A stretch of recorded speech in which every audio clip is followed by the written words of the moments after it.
Hello family, it's African Esquire and I'm here with a new video.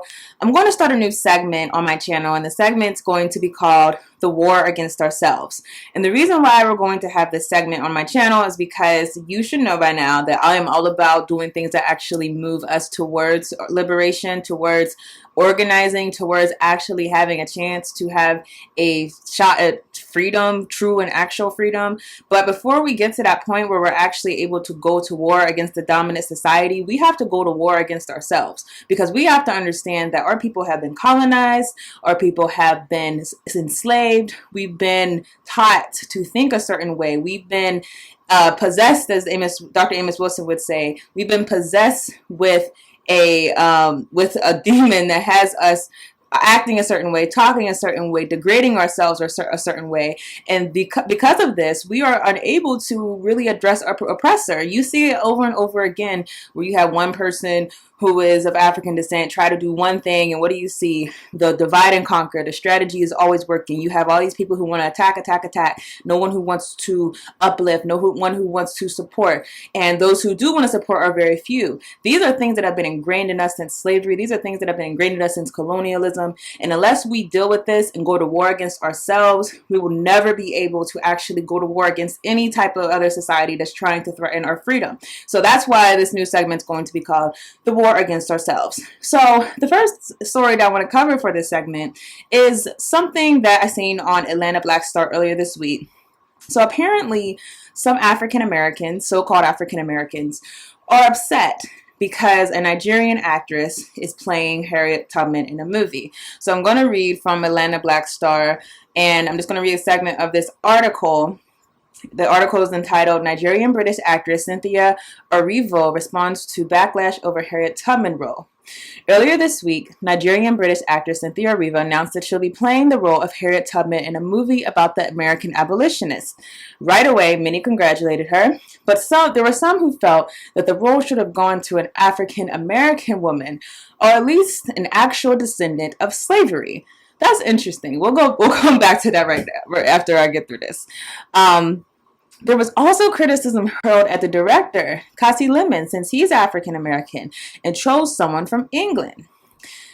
So one person commented, "Why do Brits come to the U.S. and take roles that were reserved for African Americans?" One person tweeted, "How would you feel if you went to your country and snagged all the acting roles? Why can't you people create your own movies and roles in the UK? We pave the way for ourselves here, and you come and take the shots that we worked hard for."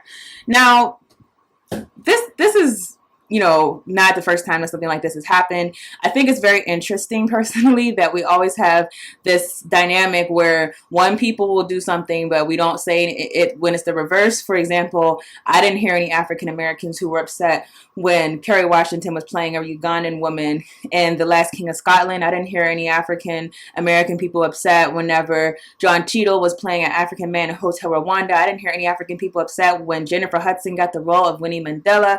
I didn't hear any African Americans upset whenever Terrence Howard got the role of Nelson Mandela. So what is it? This is not a two-way thing, or only we can do it and they can't do it? Where's the issue? What's the breakdown happening? Because I don't see how you cannot feel anything about one thing, but you can feel a different way, or you can feel like there's a issue of injustice happening whenever it's your people who didn't get the opportunity. Now, I want to go start in this sentence right here. It felt like it should have gone to an African American. The role should have gone to an African American, or at least someone who's a descendant of slavery. This is something I've said many times as an African American woman, and I say so-called African American woman because to me, I don't hear whenever any other ethnicity refers to themselves, they don't say, well, I'm this American, I'm that American. They usually say I'm Italian, I'm Chinese, I'm Korean. It's only us who feel like we have to put the American after our African. But I'll say so-called just to distinguish those who were brought here by the slave trade and who descend from the slave trade versus those who come here as immigrants. So for so-called African Americans, it's very interesting that we think that slavery is the most significant thing in our history.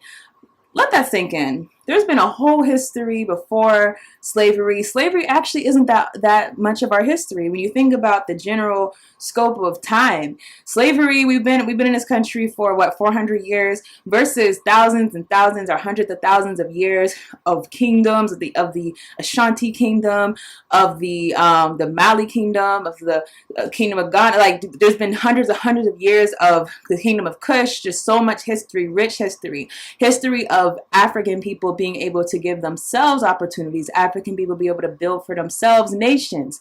And yet we, rather than even bother to identify with the general history of our people, we are more concerned with slavery. We are more concerned with the most deprecating thing that happened to our ancestors, with the most horrific part of our history.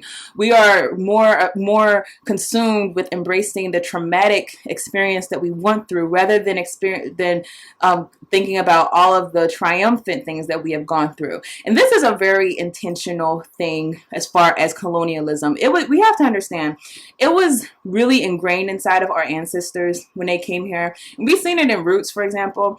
When you got here, you could not speak your language. You were not to speak about Africa. You were not to do anything that was perceived as Africanness. You had to basically mask, we have a lot of our culture is masking the African culture, because if you were caught doing certain things, if you were caught doing certain like African dances and songs, you could be punished. And because of this, we had to cover it up, and some of it you can still see in our culture, but a lot of it has been died down. So we were purposely meant to forget we were African, and instead we were given this identity of being a Negro. Now think about being an African versus being a Negro. What is being a Negro? Being a Negro is nothing. If you were a Negro and that's what you identify yourselves at, you are only here to serve the white man. You are only here as a byproduct of slavery. That is your purpose. You have no purpose for self-gratification. You have no purpose for serving yourself, for building for yourself. Your only purpose, your only significance is because white people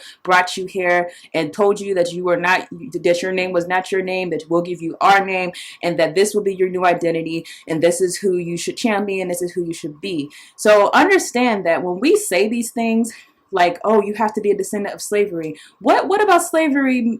What about slavery means that you have to be someone who represents Harriet Tubman? Now, I'm going to show you with Harriet Tubman. A lot of people don't know, she very much identified as being an African woman. So this whole, oh, well, you have to be a descendant of slavery. Harriet Tubman was an African woman. She was an African woman that went through slavery. She's an African woman that survived slavery. But she felt like her strength, the reason why she was able to do what she did, is because of her African heritage, because she knew of her willingness to fight.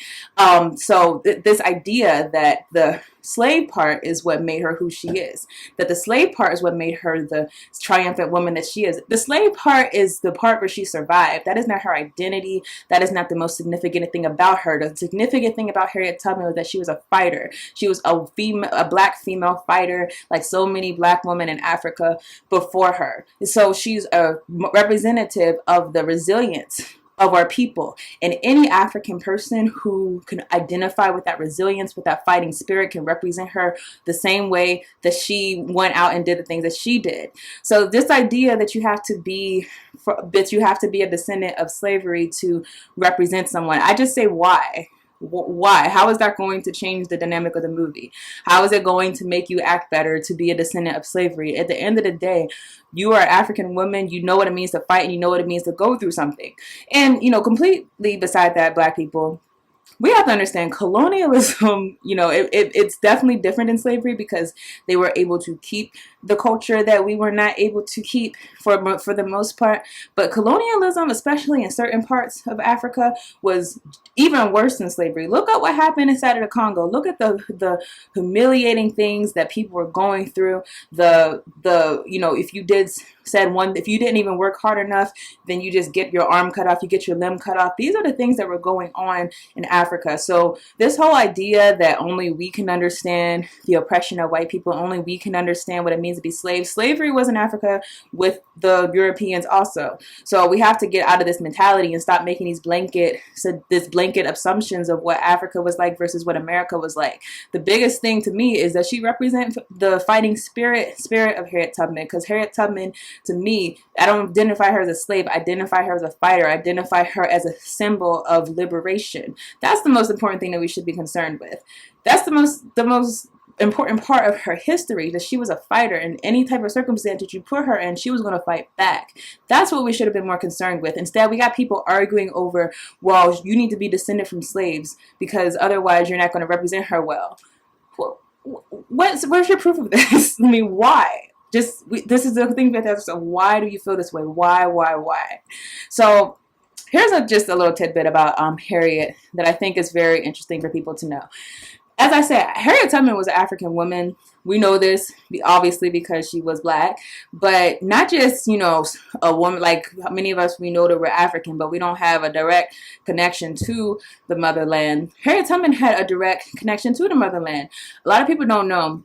Harriet Tubman's grandmother was right from Africa, came off the slave ship, and her grandmother was actually Ashanti. So to the point that some of Harriet Tubman's descendants or grandnieces actually went back to Ghana, and Ghana had a big festival to basically celebrate Harriet Tubman because they know that she is from the Ashanti, and Harriet believed that it is her Ashanti descent that has something to do with her fighting spirit. If you don't know about Ashanti woman, let me look up her exact name.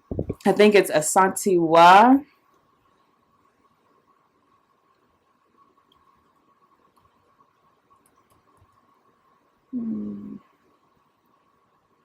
Okay, yeah, it's Ya Asantewa. She was a warrior queen inside of the Ashanti tribe. And something remarkable about her is that whenever the Europeans were coming and they were demanding from the Ashantis, the story is that they were demanding to see a golden stool. If you don't know the story, look up the story of the golden stool. But basically, the golden stool was the prized possession of the Ashanti tribe. And these British people came in and said, give us the golden stool. And that was such an insult to the people. How could they say that? So while a lot of the men were not willing to fight, a lot of the men were backing down, it was actually her that said, no, we're going to fight. So some of the men were running away, and she was running towards the battle to fight off the British colonizers. And because of that, they say that the whole Ashanti tribe was never fully colonized. So this is not her saying that we have a fighting spirit because I'm Ashanti. This is not something that is a surprise, should be a surprise to anyone who knows the history. But you should know that the most important thing about Harriet Tubman is not that she was a slave. The slavery is what showed her innate capabilities, her innate integrity, her innate fighting spirit. That's what it reveals. But the most significant thing about her is who she was and what she was able to do and the fearlessness that she showed. So I say all this to say, as I said, the war with ourselves. Number one, even if this was a valid point, why are we arguing about this? This is a Hollywood production. These are movies that are funded by white corporations, white Hollywood executives. This is really not to serve us, we should know, because if it's going to be done by Hollywood, it's really being done for a different audience. So we have to understand, number one, that this movie is not going to change anything. People thought that Black Panther was going to change the world. Well, it certainly did change what a lot of people thought Black movies could do. Black people are in the same conditions that we were back then. We just have a larger imagination for some of us. So we have to understand, number one, if we're going to argue about anything, let's not argue with each other about a movie that is going to be funded by a white Hollywood company. Let's argue about some things, significant. Let's argue about what we're going to do about the neocolonialism going in Africa. Let's argue about what we're going to do about the prison industrial complex that's going on in America. Let's argue about what we're going to do about what's going on inside of Haiti as far as land grabs. Let's argue about something that actually means something. That's number one. But number two, aside from all this not meaning anything, let's understand what we're saying whenever we say things. When you say that I expect for you to represent me, in order to represent me, you have to be a descendant of slavery. Again, you don't hear anyone saying anything about her being African. That's not significant to them. It's not significant to them if she did have any struggles from being a descendant of colonialism. They only cared that she was not a descendant of slavery. And that, again, that is not the most significant thing about you. You should not be so consumed with slavery that that is what you put on, that is what you think about, that is the only thing that you want to see represented on screen as someone who's a descendant of slavery. And understand, I'm not someone who has any shame about being a descendant of slavery. I embrace it fully, because when you understand what our ancestors went through, just from being on the slave ships for months and months and months. I mean, about a third, they said a third of them probably died in the slave castles in Africa. Another third probably died on the slave ships. And then the last third that got over to America had to go through hell. So the fact that I am living means that I am of the survivor. I'm a survivor of the ones who were left after the horrible Holocaust on our people. So understand, this is not something I'm ashamed of, but I know that the reason why our people got through it, and history tells you, is because of our Africanness made us resilient. Read history. Whenever they tried to enslave Native Americans, they couldn't do it because they kept dying off from the European diseases. They tried to enslave the Europeans. They kept dying off. They couldn't handle the brutal nature of slavery. But our people were such survivors that we not only got through the nature, but we actually reproduced and we created communities. So understand, if it had not been for our African descent, our African ethnicity, we would not have survived those things. So rather than make slavery the most significant thing about you, I never hear white people talking about being indentured servants. I never hear it. It's instead, what you want to do is focus on, number one, what makes you so special? What makes you such a fighter? What makes you so triumphant? And then from there, you can move on to actually change things. Because guess what? If you're only concerned about slavery and about seeing slavery replicated inside of your life as far as being played out, if that's all you're concerned with, then that's all you're going to be. We need to think bigger. We need to think more progressively, and think that and understand that what we went through, it was not our identity. It was only a testament of how far we can get, through, and how bad we can fight, and how much more we can do if we actually pull ourselves together, unite, and actually have a united front against the things that are oppressing us. So that is all I have on this subject. I would love to see your comments. What are your thoughts on this whole Nigerian versus African American, or African American versus African thing? It's a played out argument to me, and unfortunately, we have to keep addressing it, because I notice more and more as social media gets bigger, you have ignorant Africans who come out and say things, and then people want to go and make that the headline, and then you have ignorant African Americans, so-called African Americans, that say things, and then that becomes the headline. So it's not going to stop. We're always going to have this argument. The important thing for us to learn is to actually have a progressive way of talking, and a way that we're actually trying to redirect ourselves. Don't be afraid to redirect people. You don't always have to feed in and argue back and forth and say, hey, this is not a fair assessment of our people. You can always redirect them and say, okay, I hear that you feel these ways about the African Americans, but what are you going to do about this whole situation of China, taking your resources? What are you going to do about this whole situation of France colonizing you and forcing you to pay colonial taxes? I understand that you're mad about Africans, so what you going to do about this whole mass incarceration situation? What you want to do about it? What you going to do about the fact that your people are still in the same economic position, even after so-called a black president that was going to go and eradicate all your issues? What are you going to do about that? Because you know what? There's a lot of those people who can talk on the internet. They won't do anything about that, and they won't even try. So let's redirect them in order to challenge them to try. You have so much energy. You have so much angst. You're so angry about one thing. I love to see that same angry against the system that is oppressing you. I love to see that same hand typing stuff that you're doing. I like to see that same thing against colonialism, against slavery. I like to see the same anger played out against that, instead of played out against your own people. Because when you understand that we're all facing the same hell, and not only we're facing the same hell, but we're facing it from the same oppressor, then you're not going to be so concerned with telling people that you can't represent me, or I can't represent you. You're going to be concerned with pointing at the person or the thing that is hurting all of you collectively. So that is all I have on this subject. I would love to see your thoughts, and I will see you all in another video.